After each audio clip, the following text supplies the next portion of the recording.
여러분 안녕하십니까. 경제 현장 오늘 시작합니다. 부동산 시장이 어렵긴 어려운가 봅니다. 대우건설이 최근 울산에서 시공하려던 주상복합 개발 사업을 낮은 사업성과 미분양을 우려해서 포기하고 말았는데요. 굴재건설사도 수백억 원이 넘는 손해를 감수하며 보따리를 싸는 거죠. 이런 가운데 정부는 일기 신도시를 포함한 노후 계획 도시들의 재정비를 촉진하는 특별법 구상을 발표했죠. 얼어붙은 부동산 시장에 온기로 작용할 수 있을지 집중 진단해서 자세히 짚어보겠습니다. 유튜브 실시간 댓글 의견 주시면 토론에 반영합니다. 경제 현장 오늘입니다.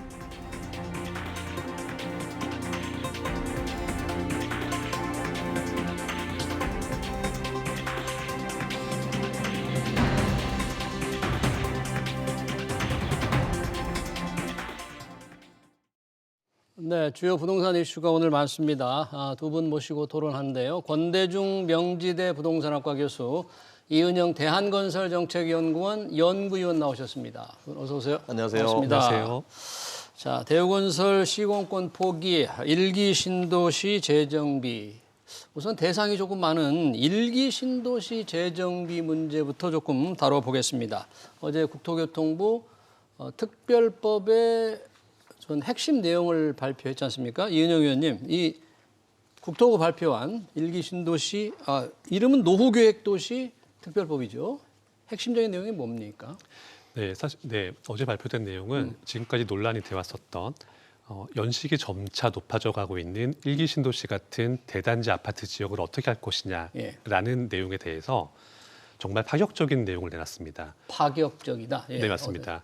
보통 한국에서 아파트 재건축을 할 때는 재건축 안전진단을 꽤 크게 다룹니다. 왜냐하면 이 안전진단이 통과가 돼야만 재건축 사업을 추진할 수가 있는데 지금까지는 이런 안전진단이 재건축을 사실상 억제하는 식으로 운영이 됐습니다. 최근 10년을 보면 적어도 그렇습니다. 그렇죠. 그런데 어제 발표된 내용에 따르면 이 재건축 안전진단을 아예 면제하거나 또는 크게 완화하겠다라는 내용부터 들어가 있습니다. 그리고 안전진단이요. 네, 맞습니다. 네. 그리고 이제 이렇게 사업이 진행되게 되면 이 사업 대상지가 되는 곳들에는 여러 가지 특혜나 혜택이 주어지게 됩니다. 예를 들면 용적률을 더 높일 수 있도록 종 상향을 한다거나 용적률. 예. 네, 그리고 각종 규제나 이런 것들을 좀 더 적게 적용한다던가 예. 그리고 용적률 높이는 경우에 그 항상 따라붙는 공공기여에 대해서도 단순하게 임대 아파트를 늘리는 것뿐만이 아니라 뭐 기타 기반 시설을 충당한다거나 예. 또는 돈으로 납부한다거나 이런 식의 여러 가지 방법을 강구하겠다라고 제시가 됐습니다. 예. 안전진단 완화나 면제 그리고 용적률 인센티브 많은 뭐 파격적이라고 이렇게 우리 이은영 의원님 평가하셨는데 우리 권대중 교수님 보시기에는 어떻습니까? 이게 대상이 일단 목적은 일기 신도시의 목적을 두고 있는 거죠? 그렇죠. 일기 신도시 5개 신도시에 이제 특별법을 만들어서 대통령 공약으로 내놨던 사업인데요. 이 형평성 논란 때문에 이제 그 기존 도시에서도 택지개발 촉진법으로 개발한 택지지구 여기에 20년이 넘는 경우 또 택지지구도 이제 규모가 이게 그 100만 제곱미터가 넘는 경우 20년이 넘으면 해당이 될 수 있고요. 또 하나는 이제 떨어져 있어서 쪼개져 있더라도 하나를 묶어서 2개 내지 3개의 단지가 하나로의 사업으로 갈 수 있을 때에는 붙어 있는 땅들. 네네 그런 경우도 또 면적이 100만 제곱미터만 넘으면 사업을 할 수 있도록 또 같은 조건의 규제 완화를 할 수 있도록 이렇게 이제 특별법을 제정하는 것 같습니다. 예. 이 법이 아직 국회를 통과한 건 아니고요. 이제 계획입니다. 이 계획. 네, 이 내용으로 법을 만들어야 되는 거잖아요. 네, 지금 특별법을 만드는 겁니다. 만든 다음에 또 국회 내에서 통과시키려면 이거 통과시키는 것도 간단한 일은 아니에요. 그렇죠. 이제 야당이 이제 또 어떻게 나올지 모르는데 만약에 통과가 된다는 전제 조건에는 도시 및 주거환경 정비법상 정비사업지구를 지정한 것과 동일한 효과가 있고요. 도시개발법상 도시개발사업지구로 지정한 것과 동일한 효과가 있어서 특별계획지역으로 지정이 되면 바로 재건축 재개발을 사업 추진하면서 여러 가지 그 우리 이은영 위원이 말씀하신 대로 용적률 인센티브나 안전진단을 면제할 수도 있습니다.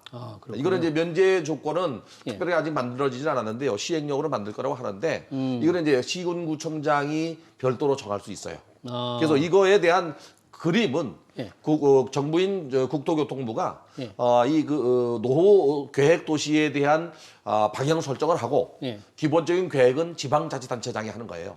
기본 계획은 지방자치단체장이 네. 세워야 된다. 근데 이번에 그 특별히 이제 주안점을 둔 것 중에 하나가 용적률 완화나 또는 안전진단 면제보다도 예. 이제까지 정비 사업을 하면서 이주 대책이 없었습니다. 이주 대책. 네, 이주 대책을 조합에서 나름대로 했어요. 그러다 보니까 인근 지역의 그 전세 금액을 조사해서 전세 금액만큼을 주면서 이주비라고 해서 줬거든요. 네. 그러다 보니까 주변 지역에 수요가 몰려서 임대료가 올라가고 전월세 가격이 올라가고 그것이 또 아파트 가격을 밀어올리는 부작용이 있었는데 예. 이제는 그 지방자치단체장이 이주 계획을 세워서 국토부에다가 보고하거나 국토부는 또 이거를 지원하는 식으로 해서 정부가 또는 지방자치단체가 이주 계획을 세울 수 있도록 이렇게 이제 방향을 잡았어요.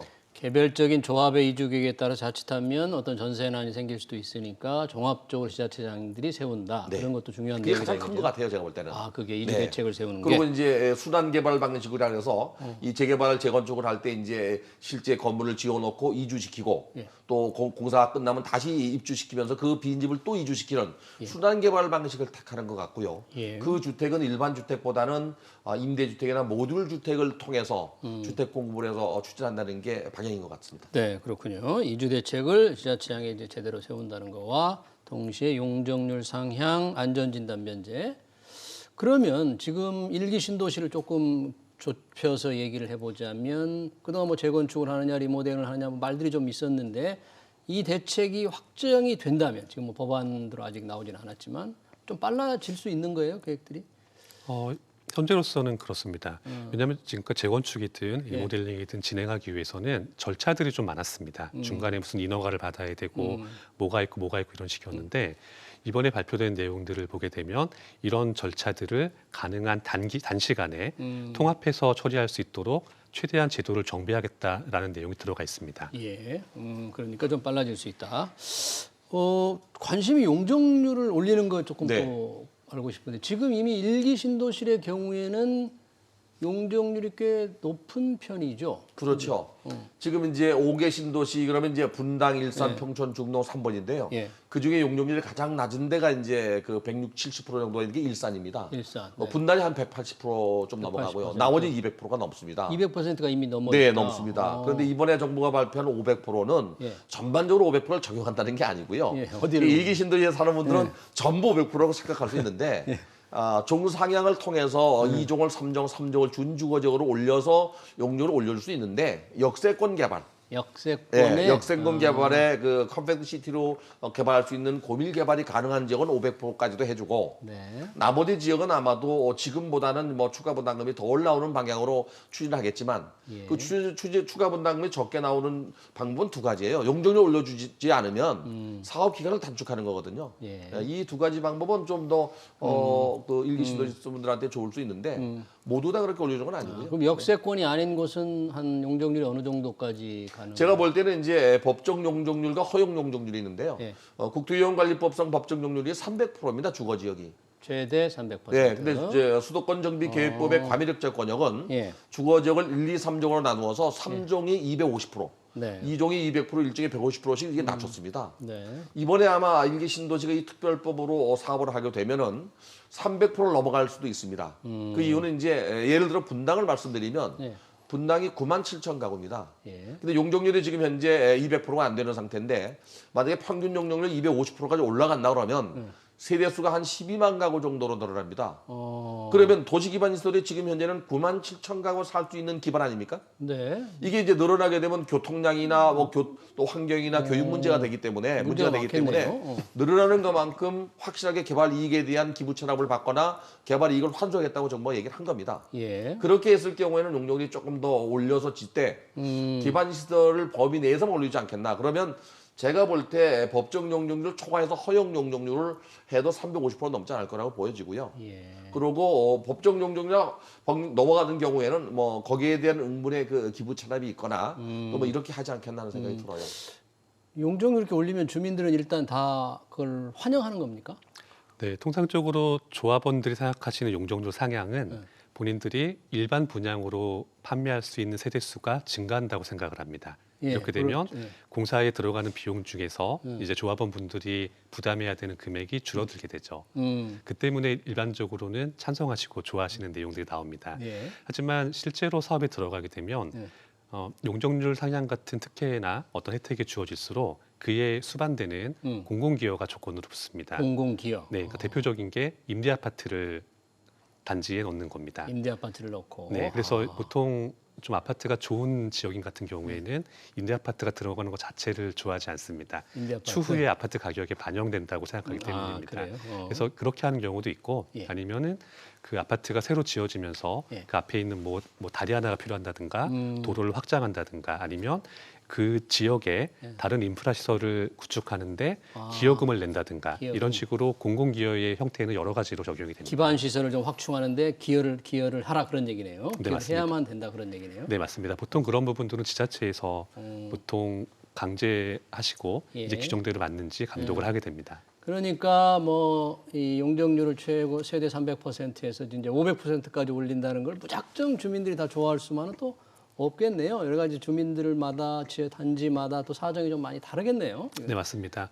그렇지만 뭐 결국은 이건 다 경제적인 그러니까 금전적인 이익에 대한 거니까요. 용적률이 높아지는 것에 비해서 공공기여 부분이 조금 더 적다라고 한다면은 차라리 용적률 높아지는 것을 더 좋아할 단지들이 많을 수밖에 없습니다. 아, 그렇군요. 근데 이제 예. 그 환수하는 것도요. 예. 현금으로도 환수합니다. 현금으로? 네, 이번에 이제까지 임대주택을 짓게 했잖아요. 예. 사실은 재개발 사업지구 같은 경우는 네. 그 세입자에 대한 이주 대책부터 그 임대주택 입주권이 있어요. 근데 재건축은 없었거든요. 예. 근데 이번에는 이제 임대주택 짓는 거 말고도 이게 그 우리 그 이은영 연구원 말씀하신 대로 토지 기반 시설에 기여를 하거나 아니면 임대주택을 더 늘리거나 또 아니면은 뭐 현금으로도 환수하겠다고 말씀하셨기 때문에 네. 개발 이익에 대해서 일부는 뭐 환수할 거라고 보여집니다. 아, 그래요. 네. 또 용적률 올리는 것 똑같이 안전진단을 면제하는데도 조건이 많이 따르겠죠. 뭔가를 확충해야 아까 사회기반시설 확충하면 면제해준다 뭐 이런 조건이 따릅니까? 아직까지는 정확히 발표된 내용은 없습니다. 예. 그렇지만 이제 통상적으로 안전진단을 실시할 때 예. 이제 기본적인 내용도 있지만 정밀 안전진단 같은 경우에는 금액이 그러니까 진단 금액이 억 단위로도 소요되고 합니다. 그 때문에 아파트 주민들의 입장에서는 전처럼 안전진단을 재건축을 억제하는 것으로 쓸 때는 이제 안전진단을 통과하지 못했을 때 예. 다시 신청하기가 좀 부담되는 사안이었는데요. 만약에 추후에 어떤 제도적 개선을 통해서 안전진단 요건을 완화하게 된다면 사실 그 안전진단에 소요되는 비용부터가 재건축 사업의 사업성에는 분명히 플러스가 되는 요인이 됩니다. 네. 이번에 특별법 구상 발표할 때 뭐 리모델링 규제 완화도 들어간다는데 네. 지금 리모델링을 하려고 하는 것도 있을 거 아닙니까? 어떻게 완화될까요? 우선 그 지금 현재는 15층 이상일 때에는 3계층 증축이 가능하고요. 네. 15층 이하 14층까지는 2계층 증축이 가능합니다. 예. 그러면서 이제 별도의 건물로 이게 임대주택을 지을 수도 있게 해놨는데 이걸 15% 정도 더 지을 수 있게 하겠다는 겁니다. 15% 네, 정도? 사실은 근데 전 개인적으로 이 재건축 사업보다는 리모델링은 정부가 이렇게 그 지향해야 될 부분은 아닌 것 같아요. 권장할 게 아니다? 네, 왜요? 그 이유가 재건축 같은 경우는 동별로 전부 다 헐고 다시 그 계획을 짜서 동을 배치를 다시 하거나 지상에 공원이나 녹지를 다시 만들거든요. 근데 리모델링은 동을 움직일 수 없습니다. 그렇죠. 놔둔 상태에서 내부를 늘리는데 좌우로 늘어날 수가 없습니다. 동과 동 사이에 이격거리가 있기 때문에 전후를만 늘어나서 그 내부 구조가 기형적 직사각형이 됩니다. 이것뿐이 아니라 문제는 단지 환경을 바꾸는데 한계가 있습니다. 네. 특히 이제 재건축 대상 아파트들이 대부분 지하 주차장이 없는데 예. 뼈대를 놔둔 상태에서 지하 주차장 파기가 너무 어렵습니다. 그러니까 공사비가 새로 짓는 것이나 리모델이나 거의 비슷하게 들어갑니다. 아, 그래요? 그리고 건물이 있는 상태에서 그 증축을 해야 되기 때문에 안전도 문제가 있고 예.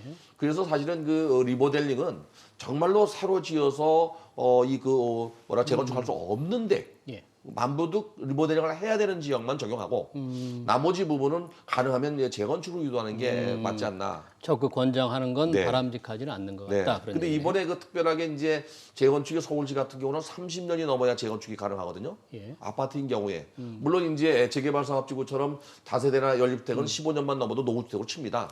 근데 이거는 20년으로 했다는 데 큰 의미가 또 있어요. 이번 20년 노후개시 특별법 대상 적용 대상이 네, 20년만 넘으면은 이렇게 그 특별 계획 노후 계획 도시에 편입돼서 개발할 수 있게 했다는 게 큰 의미가 있어요. 그렇군요. 네. 자, 일기 신도시들 뭐 특별법이 어떻게 나오느냐 관심이 많았는데 일단 구상만 어제 발표가 됐잖아요. 그러면 앞으로 일정은 어떻게 될까요? 언제쯤 뭐 계획이 세워지고 언제쯤 첫 삽을 뜬다? 뭐 그런 데까지 예상할 수 있을까 모르겠습니다만 어떻게 될까요? 사실 그런 부분들을 예상하기가 어렵습니다. 사실 미지수라고 보면 됩니다. 예. 왜냐하면 지금 제시된 것들은 이제 한 단지나 예. 좁은 지역이 아니라 넓은 지역이죠. 그러니까 우리가 흔히 표현으로 도시를 재건축한다, 정비한다 이런 개념입니다. 예. 이런 것 자체가 국내에서 선례가 없었습니다. 아. 그러니까 지금까지 재건축이라고 한다면은 뭐 특정 단지나 몇 개 이어 있는 단지들 정도로 했던 거지 어떤 지역을 대상으로 해서 크게 한 경우는 없었습니다. 예. 그래서 지금 우리가 경험해보지 못한 사안에 대해서 계획을 세우고 진행하는 것이기 때문에 예. 지금 발표된 내용들은 큰 지역을 대상으로 했을 때 이런 부분들을 통합해서 할 수 있도록 추진하겠다라고까지만 나와 있습니다. 근데 막상 실제 사업에 들어가게 되면 예. 일반 재건축 사업에서 나타나는 사소한 문제들이 똑같이 발생이 될 겁니다. 대표적인 게 이런 겁니다.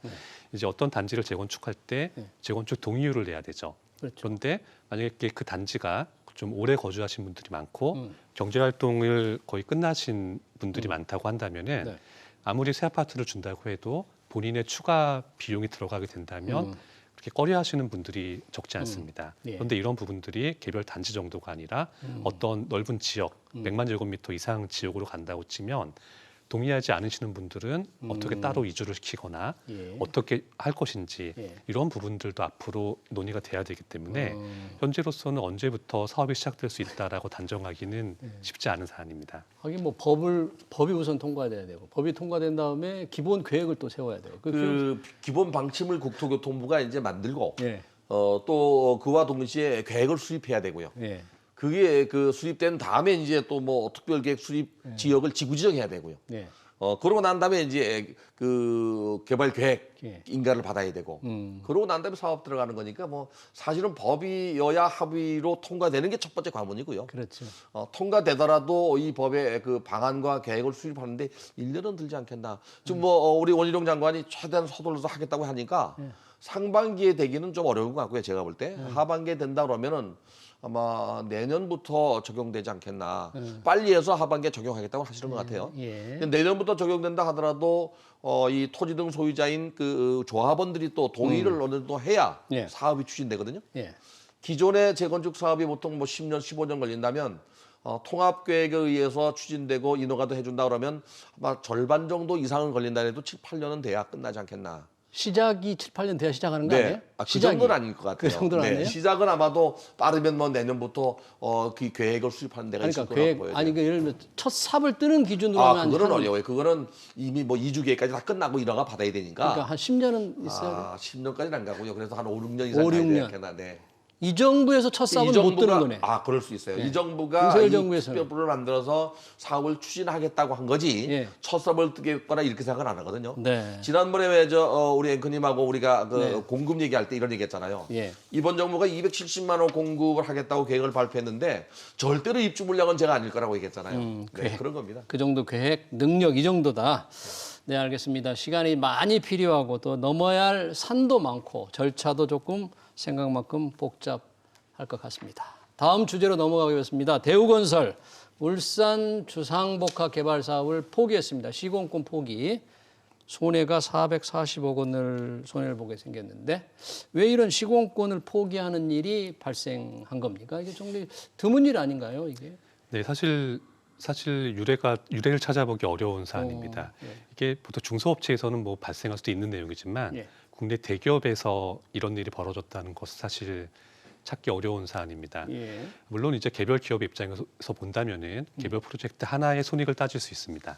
그런데 이제 관건은 지금까지 국내에서 이런 식의 개발 사업, 아파트든 뭐든 짓는 개발 사업을 진행을 할 때 이제 건설사의 역할 중에 하나는 예. 책임 준공이라고 하는 책임 있게 중공사를 다 네, 해야 되는데. 맞습니다. 그러니까 준공이라고 하는 것은 공사가 다 끝나고 네. 사용 허가까지 받는 겁니다. 네. 끝까지 책임지고 해야 되는데. 네, 맞습니다. 그래서 이 책임 준공의 의미에는 중간에 공사비를 조금 제때 받지 못한다던가 뭐 기타 장애 요인이 발생한다고 하더라도 네. 그래도 그 건설사가 이 아파트를 분양해서 입주할 수 있도록 예. 책임지고 준공을 하겠다라는 예. 내용이 들어가 있는 겁니다. 아. 근데 이 내용 자체가 해당 사업에 대한 신용 공여 역할을 합니다. 그것 때문에 어떤 큰 건설사가 책임 준공을 한다고 하면 금융기관들의 입장에서도 예. 이 회사를 보고 돈을 투자하게 되는 겁니다. 책임 준공하는 건설사를 능력을 보고 돈을 빌려주는 건데. 네, 맞습니다. 그런데 만약에 이런 큰 메이저 업체에서 그 개별 프로젝트 하나의 손익이 좋지 않다고 해서 예. 이것을 포기한 선례가 나오게 되면 예. 이제 앞으로 다른 사업을 다른 곳에서 추진하게 될 때도 건설사의 역할을 좀 더 옥매는 식으로 계약서가 작성될 가능성이 많습니다. 네. 그러니까 이번 건을 계기로 해서 국내의 PF 사업, 이 사업에 있어서 관행 중 일부가 더 강화되고 바뀔 가능성이 높다고 할 수 있습니다. 우리 이은영 의원님 부동산 PF 프로젝트 파이낸싱의 대우건설 같은 곳이 중간에 손들어 버리면 어떻게 하란 말이냐. 책임 준공의 역할을 다 해야 되는데 금융회사들이 그래서 돈을 빌려줬는데 대우건설은 그런 주장을 합니다. 책임 준공은 이 PF가 본격적으로 시작된 이후의 의무지 지금 단계에서는 아니다. 그래서 우리는 빠질 수 있다. 우리도 손실을 봤다. 이렇게 주장을 하는데 그 PF의 단계가 이제 처음에 브릿지론이라고 해서 네. 메타리 파이낸싱으로 처음에 초기에 토지에 대해서 소유권을 확보하면서 나가는 PF가 있어요. 브릿지론. 네. 이게 끝나고 나면 이제 인허가 받고 나서 이 착공하기 전에 본 PF로 전환합니다. 이 본 PF는 토지비 플러스 건축비가 이제 일부 포함되어 있어요. 근데 이거 하기 전에는 건축비를 PF하지 않았기 때문에 착공하기 전에 그 빠지는 건 책임 준공이 아니라고 얘기하는 겁니다. 대우건설은 그러니까 그렇게 주장을 하는 애당초 거예요. 이 순위로 후순위로 이 그 PF를 했을 때에는 책임 준공에 대한 각서는 없었던 것 같아요. 약정은 없었으니까. 네, 그러니까 그래서 토지에서 빠진 거죠. 네. 네, 빠지게 된 결정적인 요인은 예. 자재비 원가가 상승하면서 건축비 원가 때문에 이제 문제가 됐던 것 같고요. 원가가 너무 올라간다. 예. 그다음에 이제 지난 12월 달 국토교통부 자료를 보면은요. 예. 전국의 미분양 아파트가 지금 6만 8천 가구인데 그렇죠. 그 중에서 이제 수도권이 그 1천 가구, 지방에 한 5만 가구 되는데 예.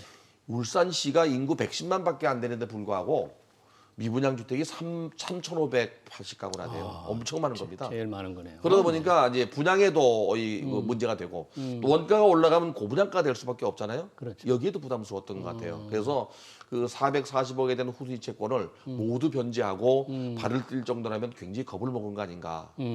우리 이은영 정 의원 말씀대로 만약에 이제 대우 사태가 이걸로만 끝나면 좋은데 다른 건설사들이 또 같은 흉내를 낼 수가 있다는 얘기죠. 그래서 이 물가가 올라가고 이 원자재 값이 올라가고 또 그 뭐랄까 금리가 올라가는 시장에서 예. 잘 견딜 수 있는 건설사가 얼마나 있을까. 지금 대우건설만 해도 예전에 지금은 이게 중흥건설로 넘어갔죠. 그 네, 넘어가기 그렇습니다. 전에만 해도 상당히 브랜드 가치가 있었는데 중흥건설로 넘어가서 브랜드 밸류를 별로 중시하지 않았나? 중간에 그냥 손들어 버리는 이런 상황이 생겼는데 이런 일이 사업장 좀 많이 앞으로 생길까요? 그러면? 앞으로 발생할 가능성이 있긴 있습니다. 그런데 이제 이런 부분들에 대해서는 그 사실 건물을 그러니까 이런 식으로 PF 사업을 하는 것 자체가 예. 이제 어느 회사가 한 번에서 돈을 많이 벌면 앞으로 그만하는 종류는 아닙니다. 이게 앞으로 계속 반복이 되는 사업들이죠. 회사가 존속하는 동안은. 그 때문에 지금 같은 상황이 일반적으로 발생할 것이라고는 보기 어렵습니다. 예. 왜냐하면 전적이 몇 번 쌓인 업체들 같은 경우에는 이제 다음 사업을 할 때 아무래도 사업에 참여하는 주체들이 좀 경계할 가능성이 높습니다. 예. 그 때문에 계약서 자체를 좀 더 엄격하게 작성을 하기 때문에 예. 뭐 앞으로 그렇게 많이 발생할 것이라고는 보기 어렵습니다. 예. 하지만 이제 지금 기존에 이미 계약이 작성이 되고 진행 중인 사업들에서는 뭐 좀 더 규모가 작은 업체들을 중심으로 해서 비슷한 사례가 나타날 가능성은 배제할 수 없습니다. 이 아까 말씀하실 때 PF 사업 단계가 쭉 여러 가지가 있다고 그랬는데 이 브릿지론 단계에서 이 금리가 또는 수수료 이게 굉장히 높은 모양이죠. 초기에는 낮았는데 이 금리가 계속 올라갔죠. 지금 이제 기준금리가 3.5%에 주택담보대출도 지금 7%가 넘었거든요. 근데 PF 대출은 위험성이 크다 보니까 리스크가 높다 보니까 적어도 15%씩 막 이렇게 받아요. 그러니까 지금 440억 받은 금리가 변동금리이기 때문에 예. 본 PF 되면 갚는 거기 때문에 고정금리를 할 수가 없거든요. 단기간이니까. 그러면 금리가 아마 상당히 많이 올라갔을 거예요. 예. 이게 아마 대우에 이제 큰 그 부담으로 작용했을 거고요. 예. 대우가 중흥건설한테 경영권으로 넘어갔지만 독립된 그 법인입니다. 아, 독립회사입니다. 그래서 물론 이제 그 경영권이 이제 그 중으로 넘어가서 중국에서 좌지우지 할 수 있는 건 아니겠지만 예.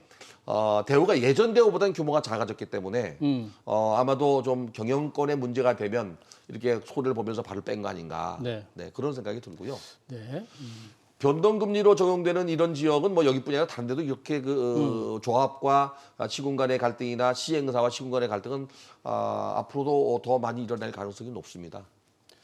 지금 만약에 비록 원가가 많이 올라가더라도 그래서 분양가를 올려야 하더라도 분양만 잘 될 거라는 기대가 있다면 이렇게 대우건설이 손을 들질 않았을 텐데 분양 지금 잘 되기가 어렵게 보는 거 아니겠습니까? 이 좀 나아질 기미가 별로 없습니까? 지금? 당분간은 쉽지 않을 것 같습니다. 그러니까 원래 부동산 PF 사업이라고 하는 것은 위험도 크지만 예. 잘 됐을 경우에 수익도 큰 겁니다. 그러니까 조금 앞서서 말씀하신 것 중에 브릿지론, 뭐 PF 금리 이런 얘기 하셨는데 예. 사실 이거 복잡하지가 않습니다. 예. 그러니까 이제 브릿지론과 일반 PF 대출은 사업 인허가 시점, 그러니까 건축 허가 시점부터 기준으로 해서 전과 뒤를 보면 됩니다. 건축 허가. 네, 일단 건축 허가를 받았으면 허가를 받은 거니까 건물을 만들어서 분양하고 입주하면 되는 거죠. 네. 근데 분양을 받기 이전에는 사업 허가를 받을 수 있을지 없을지 모르지 않습니까? 그 때문에 이 앞에가 더 위험한 겁니다. 그래서 이쪽은 금리가 높은 거고 네. 일단 높은 금리로 사업을 시작한 다음에 예. 건축 허가를 받고 인허가가 끝나게 되면 이때부터 위험도가 낮아지기 때문에 이제 대출을 대환하는 거죠. 금리가 더 낮은 자금으로 같이 끌어오는 겁니다. 그런데 이제 이런 전체 사업 과정에서 여러 가지 변수가 있습니다. 예. 뭐 어디 뭐 하나 끌어오는 게 잘못된다든가 계획대로 안 된다든가. 하지만 이런 모든 것을 다 극복하고 네. 분양에만 성공하고 분양 대금을 모두 받을 수 있다면 예.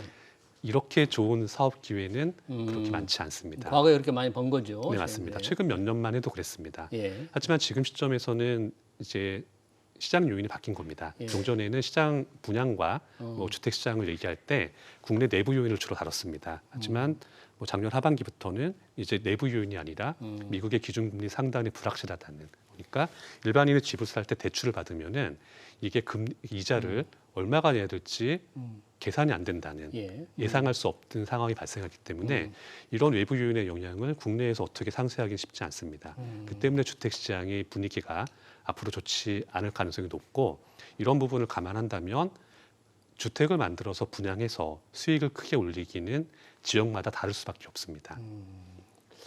그러면 아까 권 교수님, 이 12월 아까 미분양 6만 8천 호를 넘어섰다고 그랬잖아요. 네. 지금 뭐 올 들어서 더 늘어나고 있을 거 아닙니까? 이게 12월 달 기준이니까요. 예. 네, 아마도 지금은 7만 가구 넘어섰겠죠.